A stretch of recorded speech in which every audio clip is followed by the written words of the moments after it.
ini penting untuk menciptakan stabilitas internal di pemerintahan, dan juga ini penting juga untuk dari partai-partai yang dulu berkoalisi dengan yang satunya ternyata pindah. Lah, sedangkan ini kan baru satu periode, itu menjadi pertanyaan besar loh bagi incumbent. Tertentu saja. Dan kenapa saya juga bisa memvalidasi ini ya, karena saya juga pernah ada di gerbang lama kan, kira-kira seperti itulah. Nah, ini saya bisa merasakan ini itu karena saya sempat hiatus dari Magelang ya, kurang lebih saya 3 tahun. Sama sekali nggak ada perubahan, malah nuwun sewu, banyak beberapa yang terbengkelai.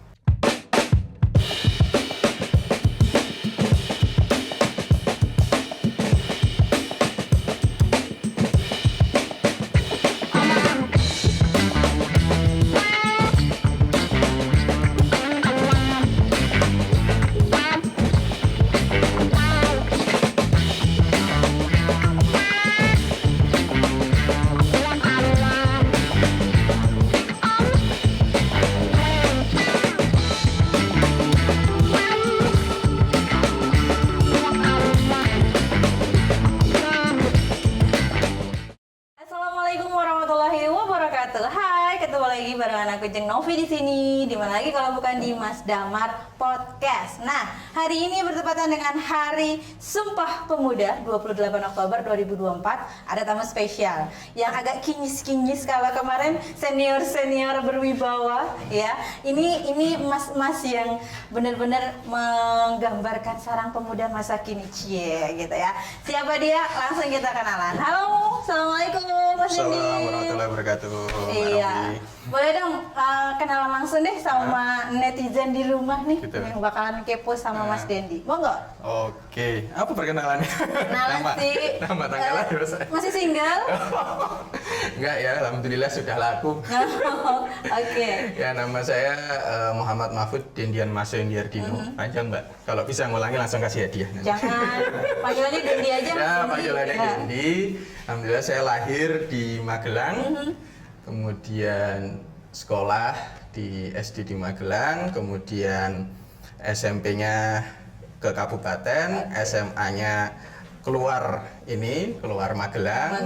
Kemudian untuk pendidikan selain kelanjutannya keluar negara. Balik lagi nih. Nah, kemudian balik lagi ke Magelang. Insya Allah pengen mengabdi di Magelang, gitulah kira-kira seperti itu. Oke. Nih, sebagai informasi ya, FYI ini beliau ini juga sudah muda-mudi gini udah jadi ketua partai loh. Oh, partai apa sih Mas? Ya, Partai Gelora, Gelombang Rakyat Indonesia ya. Jadi memang beliau memutuskan untuk memilih Partai Gelora sebagai karir politik. Ya, ini awal karir politik memang di Gelora atau sebelumnya sudah enggak, sebelumnya di partai yang lama punya Pak Ketum di PKS. Itu saya dari, ya bisa dibilang dari SMP Mbak. Aktivis ya. Dari SMP, kemudian karena saya memang secara literasi, keilmuan, buku-buku yang saya baca banyak di drive sama Pak Ketum, terutama Pak Anies Mateng banyak menulis buku, kemudian secara aktivisnya juga melihatnya ke Pak Fahri, jadi saya ngikuti beliau, gitu. Ini Gelora kan kemarin masuk nih ke dalam gerbong partai yang memang di Pilkada 2024 di Kota Magelang ini mengusung Damar dan Sriharso. Kenapa sih kok milihnya Mas Damar dan Pak Sriharso? Oke, ini ada dua alasan ya. Yang pertama alasan rasional sama alasan personal saya nanti. Ya, personal dulu lah. Oh, personal dulu. Personalnya dulu. Kalau secara personal yang pertama, saya melihat sosok Pak Damar dan Pak Sriharso ini malah justru dari Pak Sriharso-nya dulu, karena beliau yang nyupiti saya. Oke. Pak, yang disupiti sudah sebesar ini ya Pak?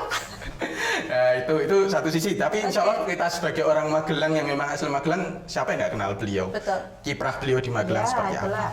Nah, kemudian kalau dari segi Mas Damarnya, yang pertama itu ternyata beliau itu adalah wali muridnya. Jadi muridnya itu kan Muhammadiyah nggih. Nah, itu gurunya itu istri saya. Jadi ada itu ternyata ini Mas apa namanya orang tua muridku kan begitu. Kemudian dari sosoknya Mas Damar sendiri, saya melihat yang pertama pasti beliau masih muda. Ya. Kenapa muda ini menjadi alasan personal saya? Karena secara gerak biasanya akan lebih gesit. Kemudian yang kedua ini lebih personal lagi. Ketika saya melihat background pendidikan beliau yang juga nggak ini ya belum nggak ambil universitas kan? Itu kan yang digoreng banyak banget itu. Itu sama seperti saya.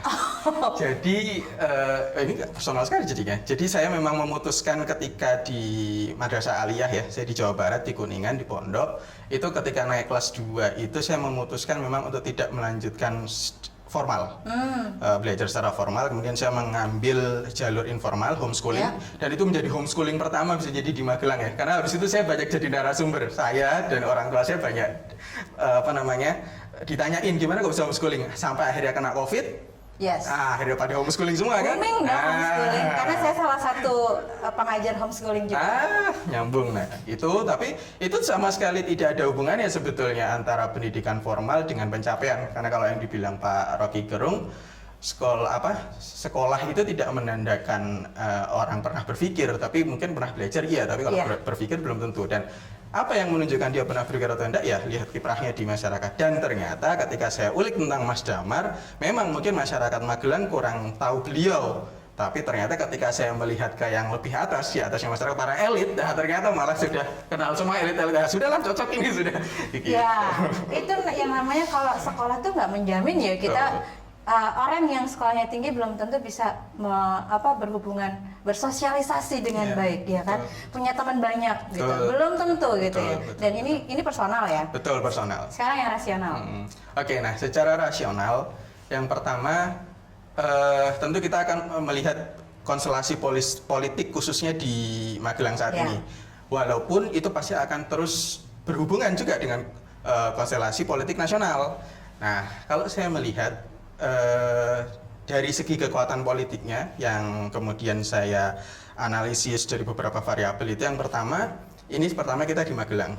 Beliau didukung oleh partai-partai besar dan di sini poinnya adalah ini dua partai besar yang satu memang sudah sudah mengakar di Magelang, PDI, kemudian bergabung dengan Gerindra yang sekarang juga konstelasinya bagus secara betul itu secara hitung-hitungan politik itu bagus sekali. Nah, ini pentingnya apa sih? Ini penting untuk menciptakan stabilitas internal di pemerintahan dan juga ini penting juga untuk mengkomunikasikan atau link ke pusat yang mana itu sangat berhubungan sekali dengan kesejahteraan kita di daerah, apalagi kita daerah kecil seperti Magelang yang amat sangat perlu banyak gaul, istilahnya nek cilik gitu, itu kan kudu akeh koncone. Nah, itu penting. Jadi dari segi kekuatan politik saya melihat tersebut. Kemudian yang kedua dari latar belakang pendukung. Kalau saya lihat di sini jauh lebih bisa mengayomi. Lebih bisa terbuka dari banyak golongan, lebih banyak yang bisa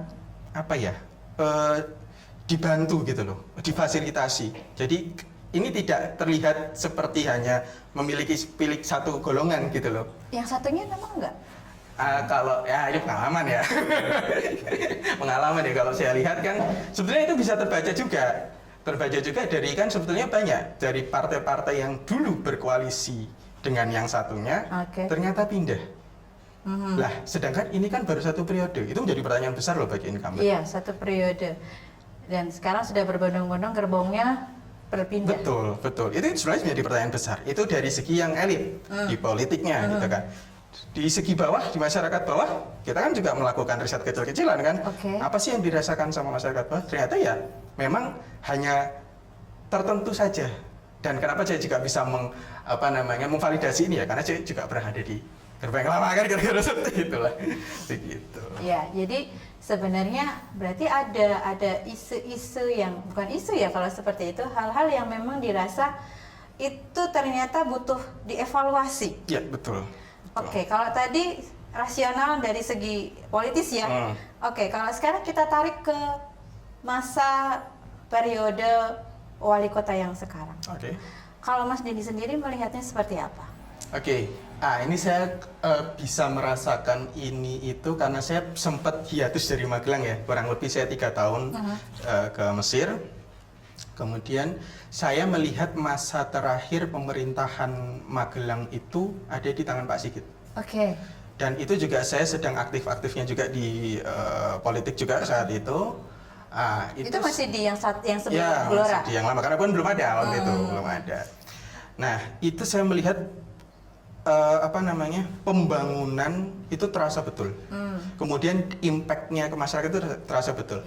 Saya juga punya teman kan, karena saya sekolah di luar juga ya, jadi saya punya teman baik dari luar Magelang dan luar negeri. Itu saya begitu membanggakan Magelang. Ketika saya ajak ke Magelang, saya tunjukkan Magelang pada saat itu teman saya dari Malaysia, Thailand, itu melihat ini di Indonesia ada ini kota seadung ini gitu loh. Kemudian dengan tata kota yang bagus seperti ini, salah satu yang saya highlight itu adalah jogging track yang di atas tanggul atau irigasi tuh, yang sepanjang Pelengkung. Iya, sepanjang Pelengkung ya. Itu pencapaian luar biasa. Itu saya langsung apresiasi betul. Itu saya tunjukkan ke teman-teman saya di luar kota, di luar negeri saya tunjukkan. Kemudian termasuk jalan ya banyak pecinan dan sebagainya, kelenteng dan itu waktu sebagainya. Itu sudah ada Tabebuya ya? Sudah ada atau belum? Sudah ada. Ya? Itu sudah ada. Bahkan waktu itu aja saya kan sempat ke Jepang di tahun 2016-an kurang lebih 2015 2016. Itu kan malah sempat diginiin. Ngapain ke Jepang, orang sakuranya aja di Magelang gitu, kira-kira seperti itu. Oke, itu salah satu. Nah, kalau yang menjadi kekhawatiran atau mungkin keresahannya Mas Dendi apa sih terkait yang sudah berjalan saat inilah, yang satu periode sudah berjalan inilah? Oke, ya kembali lagi Mbak tadi. Jadi secara kita bilang secara politik dan juga secara sosial itu tadi ini terlalu ketara bahwasanya ini kepentingan kelompok tertentu. Gitu loh. Jadi kan saya juga kurang lebih banyak tahu juga ya Mbak ya tentang bagaimana sedikit banyak tahu bagaimana BUMD itu berjalan. Kemudian saya juga kenal orang-orang siapa yang ada di sana. Itu kok seperti ini banget ya gitu. Tata kelolanya. Tata kelolanya kok seperti ini banget, dan itu sebetulnya kalau mau dilihat di tempat-tempat lain yang dijalankan sama orang-orang yang sama di kelompok yang sama itu kurang lebih polanya sama kan seperti itu. Tapi kembali lagi kita ke Magelang, itu yang secara politik. Kemudian yang kedua, tadi ketika saya pulang dari luar balik ke sini kok sama sekali nggak ada perubahan, malah nuwun sewu banyak beberapa yang terbengkelai. Iya. Ya, saya misalnya lihat TKL. TKL itu dulu itu pasti karena saya rumah di Ngandan ya, itu pasti macet kalau hari libur. Oke lah, itu ada ngedumel ya, wah mesti, tapi ada bangganya gitu loh. Kadang suka mikir, ini ngopo tau wong doning TKL gitu, tapi sampai segitu loh, macetnya gitu. Seramai itu. Bahkan sampai parkir itu kan kadang masuk ke gang-gang itu kan. Sekarang kok nggak ada, bahkan saya ngerti gimana kondisinya juga sekarang. Gimana sih Mas kondisinya? Aduh, ini saya yang dikorbankan ini kalau ini. Ya spill dikit ya kembali, intinya terbengkelai lah ya, kurang terawat, jadi jangankan naik ya, jangankan progresif, justru malah kita lihat beberapa hal itu berkurang, tidak terawat kan seperti itu gitu loh. Ya terbukti juga dengan yang hari ini kan memang kita lihat wisatawan sangat kecil, padahal ini Magelang salah satu tempat yang bisa dijadikan alternatif tujuan loh bagi kota sekitar. Ya, itu kan salah satu ikon yang selain Gunung Tidar ya. Kan harapannya adalah Taman Keilangnya bisa menjadi salah satu daya tarik juga gitu. Oke. Nah, ada beberapa isu yang mungkin kalau kita tarik ke sini, apakah nanti ini menurut Mas Dendi ya, dengan adanya Mas Damar dan Pak Sriharso, ini menjadi satu peluang baru untuk mereka. Satu, terkait SDM. Gimana Mas? Menurut Mas Dendi, apalagi Mas Dendi kan juga masuk ke dalam tim. Nah, adakah yang mungkin menjadi unek-unek atau mungkin juga hal yang mungkin bisa dibawa atau diolah oleh Mas Damar dan Pak Sriharso terkait SDM di Magelang untuk peningkatannya atau kualitas dan Oke. sebagainya? Tapi saya mau menambahkan juga ya, jadi ada 2 ikon tadi yang amat saya sayangkan, TKL dan Gunung Tidar. Gunung Tidar itu kan juga waktu itu dibangun juga seingat saya di zaman Pak Sigit kan. Dan kemudian saya kemarin naik lagi, itu kok ya, wah sama sekali nggak ada perkembangan kan gitu kan. Itu padahal kan itu sangat magnet. Nah, masuk ke SDM, itu yang kemudian juga jadi tadi ada alasan personal, bahasanya begini. Jadi pendidikan itu penting. Tapi di satu sisi juga kita melihat kondisi masyarakat kita. Ya kita harus akui di Magelang ini memang kota kecil, di desa gitu, kota rasa desa gitu kan, mixing. Banyak juga orang-orang yang memiliki kemampuan yang kurang. Jadi satu sisi, pasti kita akan fokus terhadap peningkatan SDM, yaitu pendidikan. Dan ini kembali lagi, penting juga faktor politik tadi. Dengan didukungnya 2 partai besar dan partai besar-besar yang lainnya, dan sekarang jadi satu sama pemerintah, ini akan sangat enak. Sangat enak untuk sinkron dengan kebijakan pemerintah pusat. Dengan sekarang fokus sekali Pak Prabowo untuk membangun SDM kan, dengan makanan gratisnya, kemudian nanti wajib sekolah harus 12 tahun dan sebagainya. Itu satu sisi. Yang kedua itu juga memberikan motivasi secara personal Pak Damar.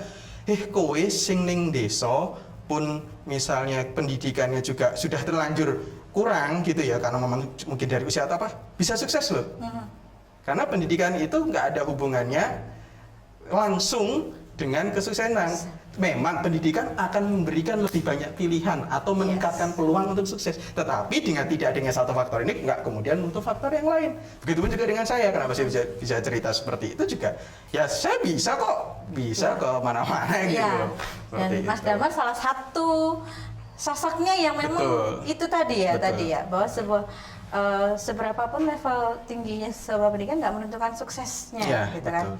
Nah, gini Mas, yang menjadi salah satu permasalahan di Kota Magelang dari hari ke hari dan selalu sampai sekarang itu adalah belum pernah selesai. Satu itu adalah tadi pendidikan kita sudah bahas. Ini kan kota perdagangan dan jasa. Ini gimana Mas? Kira-kira besok ini menurut Mas Dendi apa yang harus dilakukan oleh Mas Damar dan Pak Seharso? Nah ini yang membuat kemudian saya di pertemuan dengan Mas Damar pertama kali itu langsung klik adalah ketika saya sampaikan saya punya program secara pribadi ya, karena tadi saya bilang saya ingin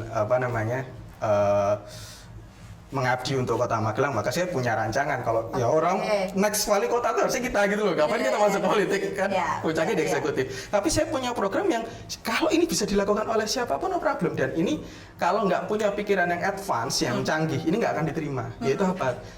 Magelang menjadi kota internasional. Ketika saya sampaikan itu ke Mas Damar, langsung klik. Iya Mas, beliau langsung bilang, saya tuh berpikir Magelang ini bisa seperti Singapura. Wah, wih Mas, salaman. Karena kalau kita ke Singapura, Malaysia itu pendek ya itu, tapi kalau kita ke sana itu udah kayak beda benua. Kayak dunia lain. Iya, dunia lain. Dan saya lihat Magelang itu amat sangat bisa. Karena apa? Kecil ini justru bukan jadi kekurangan, tapi menjadi kelebihan kita untuk menata. Jadi nggak ada alasan untuk kita kemudian, oh ini terlalu besar, harus susah Mas gitu. Enggak, justru karena kecil ya udah, kalau terlalu besar jadi masalah, kecil nggak jadi masalah dong untuk ditata. APBN bisa dihitung dan sebagainya. Itulah salah satunya. Jadi kota internasional, udah itu menjawab semuanya. Gitu. Nah itu nanti seperti apa? Ada loh semuanya di programnya, ada di program-program. Nah terkait Partai Gelora sendiri, kira-kira kontribusi atau yang sudah dilakukan dalam rangka mendukung Mas Damar dan Pak Seharso itu di lapangan seperti apa Mas?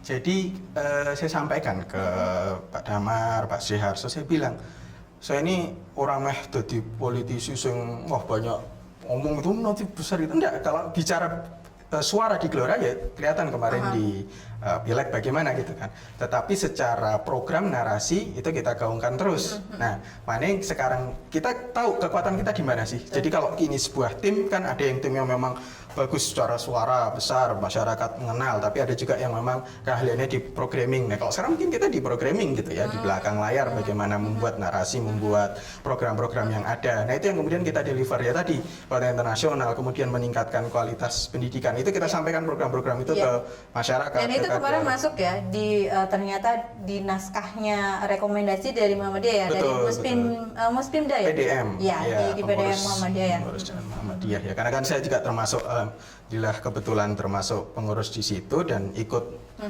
menyusun itu sedikit gitu banyak ya. kan gitu, itu yang saya sampaikan. Makanya salah satu naskah akademika adalah naskah akademika kan judulnya kan Magelang Mendunia kan. Nah, itu begitu. Jadi karena kalau sudah Magelang mendunia, itu nanti akan menjadi percontohan baik di domestik di Indonesia sendiri dan juga akan menarik minat orang luar. Karena apa? Kita sudah punya Borobudur, ya kan? Dan itu sudah disampaikan kemarin sama Pak Damar, Pak Siharso. Kemudian apa yang kita lakukan sebagai kota penopang ya berarti kan seperti kota satelit lah kalau itu memang tujuan internasional ada di sana, kita harus memberikan fasilitasnya. Nah itu dan sekarang harusnya sudah bisa dipegang oleh Magelang gitu loh. Dari segi ekonomi yang mau saya bahas lagi adalah bahwa program-program pemerintah yang saat ini yang sudah berjalan itu jelas hampir menggiurkan sekali. Yang kemarin ada dana-dana, dana itu kalau menurut Mas Dendi seperti apa kemarin yang sudah berjalan, terus ini besok ternyata masih banyak lagi nih naik nih, nggak turun tapi malah naik gitu. Apakah itu nanti akan bisa diaplikasikan atau kira-kira apakah banyak hambatan atau juga hal yang sama akan terjadi, kejutan-kejutan yang sudah kemarin kita udah banyak ya yang bicara di sini bahwa ternyata itu menimbulkan masalah. Gimana Mas? Menurut pandangan Mas Dendi? Oke begini, ya saya juga kurang lebih tahu juga ya karena kan saya juga punya konsultan, jadi yang bergerak di B2G juga, business to government, makanya saya juga ada urusannya sama LPSI, sama e-katalog gitu, jadi saya kurang lebih ngerti banyak. Kalau UMKM berarti ketemunya sama dia. Ya, jadi saya memang banyak masalah, tapi satu sisi begini, ya kita enggak kemudian juga bilang, oh semua yang ada jelek enggak juga, ya oke kita apresiasi, tapi kan sebuah kebijakan itu ada masanya, ada tempatnya. Kalau cuma gitu-gitu terus ya mau ngapain? Harus naik dong, gitu loh. Jadi yang kemarin sudah oke lah, itu kebijakan yang populis dan praktis. Oke, itu dirasakan masyarakat langsung ketok mak penduduk. Oke, ada masalah di sana, ya itu memang jadi PR. Tapi kalau saya kemudian sekarang lebih kepada kalau masih gitu-gitu aja, itu kan ngasih pangan kan, nggak ngasih pancing. Ini berarti nggak advance, nggak naik ininya pemikirannya. Gimana mau maju kalau cuma gitu-gitu terus? Itu yang jadi kritik program sebelumnya juga, BLT terus orang ya terus apa habis dapat ngapain? Harusnya kan kalau sudah dikasih cara mengelolanya gimana? Nah ini fungsinya di sini saya yakin Mas Damar, Pak Siharso punya strategi untuk itu, gitu loh, untuk mengembangkan itu. Jadi wes iki lak wis 3I dananya itu sudah. Yang sudah memang kalau ada yang bagus dipertahankan, yang kurang baik diperbaiki. Sekarang kita naik kelas, bangun fasilitasnya, dananya dikelola, penyalurannya yang tepat, dikembangkan, menambah lagi lapangan kerja. Kalau ini cuma ngasih dana, emang nambah lapangan kerja? Apa? Solusinya kan amat sangat praktis sekali, cuma di situ saja, nggak jangka panjang. Kira-kira seperti itu sih kalau saya. Nah, ini satu lagi. Tadi sudah ya ekonomi ya, kita agaknya sudah sangat cukup familiar dan semoga saja nanti Mas Dendi juga bisa ikut andil ya ketika nanti memberikan menyiapkan formulasi, karena selaku konsultan juga pasti sudah pernah menjalankan ini di yang sebelumnya, pasti sudah punya pengalaman. Jadi kita bocor alusnya di mana tahu dong. Bocor alusnya di mana tahu. Nah, ini terkait lingkungan nih Mas, lingkungan. Ada nggak catatan khusus Mas yang dari kemarin terus mau dibawa ke sini? Yuk. Ya itu tadi yang saya bilang. Jadi jangankan kemajuan, justru yang kita lihat adanya kemunduran beberapa terpilih, dan sedangkan itu yang mau kita jual. Kita mau jual apa lagi sih selain lingkungan, tata kota? Ini terakhir kalau kemarin saya lihat, saya waktu itu kemarin juga ke Lombok beberapa waktu lalu, kemudian yang barusan viral itu si Tika project pop apa tuh, dia habis bikin postingan di story-nya, Tika dia seneng banget melihat kota Mataram yang di situ penghijauannya bagus, trotoarnya besar, dengan postingan begitu aja itu kan langsung udah ada di sana Mandalika. ditambah lagi tata kotanya bagus, makinlah datang. Loh, kita tuh kalau ke Lombok itu kayak gurun. Jadi saya dari Mesir ke Lombok tuh sama, ini lihat gurun juga gitu loh. Tapi apa? Harus ada fasilitas yang membuat orang tertarik ke sana. Oke. Nah, itu yang dulu saya jual ke teman-teman saya. Ayo dong main ke Magelang, Bos. Keren nih lu kalau pengen lihat gambaran nanti Magelang itu, Indonesia itu maju, kotanya kayak gimana, salah satunya Magelang. Dan saat itu, jadi catatan ya, Solo belum jadi. Sedangkan kalau sekarang kita ke Solo, Ya. apalagi kalau geser lagi ke Surabaya. After Mas Wali. Pas Gibran, kemudian kita ke Surabaya misalnya, itu bisa loh, Surabaya gede, oke. Kecilin lagi ke Solo, ini Magelang lebih kecil lagi, harusnya lebih bisa lagi. Makanya tadi langsung bagus banget program angkot gratis. Ya itu yang bikin orang itu oke, yuk kita ke Magelang. Ini satu sisi udah ada poin sendiri untuk kata masyarakat Magelangnya sendiri yang mau sekolah loh ya, itu udah bagus ya. Nanti saya yakin kalau ini berhasil ditingkatkan ke transportasi yang terintegrasi, ini kecil kok Magelang ini, kecil banget itu. Iya sih. Kalau cuma Jawa dari Tengah Gunung aja. Tidar mau ke Kiai Langgeng juga enggak. Berapa kalau naik motor setengah jam kali ya, berapa? Jadi kalau ada transportasi yang terintegrasi itu kan enak banget.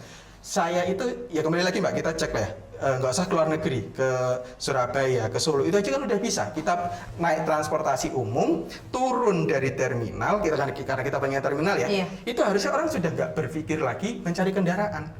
Itu yang bikin wisatawan itu datang ke tempat kita. Disitulah ekonomi tumbuh. Nah, kemudian satu fasilitasnya itu, yang kedua juga apa? Yang bikin wisatawan mau datang ke sini ya tadi tata kota, jogging track sudah ada, peninggalan dari yang dulu, bukan yang kemarin ya. Dulu itu sudah ada, itu harus dirawat dan ditingkatkan. Gitu loh, Mbak. Ya minimal ada peningkatan itu tadi ya. Jadi ketika banyak sekali ternyata spot-spot yang sebenarnya sangat kontes. Oh bagus, bahkan sekarang udah internasional Mbak, udah mirip lah. Tadi jogging track, untuk pedestrian itu udah bagus banget Magelang itu dari sepeda pun Mbak sebenarnya kemarin sudah itu ya, tapi nggak tahu kenapa sekarang udah mulai nggak itu lagi. Nah, yang paling penting sih sebenarnya kemarin harapan kita sama ya Mas Dendi, kalau bisa benar-benar kita mendunia dengan sistem angkutan yang terintegrasi, nggak cuma buat pelajar harapannya, harapannya buat semua ini kan masyarakat. Step kan, programnya kan step by step. Oke deh. Orang ini aja yang gratis aja nggak semua bisa mewujudkan kan gitu loh, apalagi sampai itu terkait. Nah iya itu, ini makanya kemarin kita lagi benar-benar mencoba menggodok ini angkutan gratis ini harus berhasil. Iya harus berhasil, karena ini juga salah satu faktor banyak sekali yang nanti mungkin seperti mengurangi polusi itu jelas. Oh sangat. Iya mengurangi polusi. Resiko kecelakaan kalau pagi itu sering banget Mas, emak-emak reteng kanan beloknya kiri gitu, itu kan sangat. Bagiannya bukan ya? No, aku enggak. Ya jadi hal-hal seperti itu sangat efek dominonya kan sangat besar ya kalau itu bisa berjalan. Harapannya sih dengan program yang lain juga. Nah, Mas Dendi sendiri, harapannya buat Mas Damar dan Pak Sihaso ketika nanti akhirnya mungkin beliau diamanai dan dipilih oleh masyarakat Kota Magelang. Harapannya ya tentu bisa melaksanakan janji-janjinya ya, menunaikan janji-janjinya, kemudian menuntaskan program visi misinya, dan yang pasti kalau kita lihat ya, karena kita praktisi ya, politik praktis ya, itu kan pasti nanti salah satunya juga ada hambatan-hambatan secara politik yang mana sebenarnya sudah pasangan Damar dan Sri Harso ini sudah punya modal politik yang besar, tinggal ini bagaimana bisa mengendarai itu, riding the wave-nya itu bagaimana. Jadi saya harap modal yang besar ini bukan justru nanti jadi penghambat karena banyak kepentingan atau apa, tapi justru malah bisa menjadi booster untuk kebijakan-kebijakan ini jauh lebih cepat bisa terlaksana. Bukan bisa terlaksana ya, tapi jauh lebih cepat bisa terlaksana. Itu aja sih. Ada pesan khusus buat warga Magelang yang mungkin besok akan menentukan pilihan? Pesannya teman-teman Magelang semua, kita sesama orang Kota Magelang, kita pingin kota kita yang kecil ini itu maju, kemudian sejahtera. Kita ini kan salah satu UMR-nya juga yang paling rendah gitu kan. Tapi apakah itu kemudian karena kota kita kecil kemudian nggak bisa dinaikkan? Enggak, justru tadi saya bilang, justru karena kita punya kota yang kecil itu menjadi kelebihan kita untuk bisa lebih tertata dan meningkatkan kesejahteraan kita sebagai masyarakat Kota Magelang. Emang kita apa lagi sih sebagai masyarakat itu yang kita inginkan? Kalau cuman janji-janji ataupun apa ya istilahnya politik praktis yang pada hari itu saja, itu kita nggak akan maju-maju. Tetapi kita cek programnya, apa yang akan membawa kita khususnya Kota Magelang ini nanti menjadi maju sehingga kita warganya menjadi lebih sejahtera terus dan berkelanjutan. Begitu. Oke. Ya, itu tadi pesan ya buat smart people-nya orang Magelang. Smart people-nya orang Magelang. Satu pertanyaan terakhir sebelum kita tutup Mas Dendi. Saya tertarik dengan beberapa portofolio yang itu menunjukkan prestasi pemerintah di Kota Magelang saat ini. Menurut Mas Dendi, apakah itu berbanding lurus dengan fakta yang ada di lapangan? Oke, kalau ini saya ngutip statementnya presiden kita yang baru aja kemarin ya. Jadi, oke, data yang ada itu menunjukkan adanya prestasi, oke, itu kita terima. Tetapi kita jangan terlena dengan itu, karena pada akhirnya yang merasakan itu adalah di masyarakat. Apakah benar prestasi-prestasi itu berdampak? Itu sama seperti tadi Mbak, kita mungkin punya S1, S2, S3, tapi apa dampaknya sama masyarakat? Begitupun juga sebuah kota pemerintahan, punya penghargaan ini itu, tapi apa rasanya? Manfaatnya bagi masyarakat. Dan itu siapa yang bisa menilai? Monggo dikembalikan lagi kepada masyarakat Kota Magelang, apakah itu berdampak pada kita atau belum? Begitu. Oke, terima kasih. Kita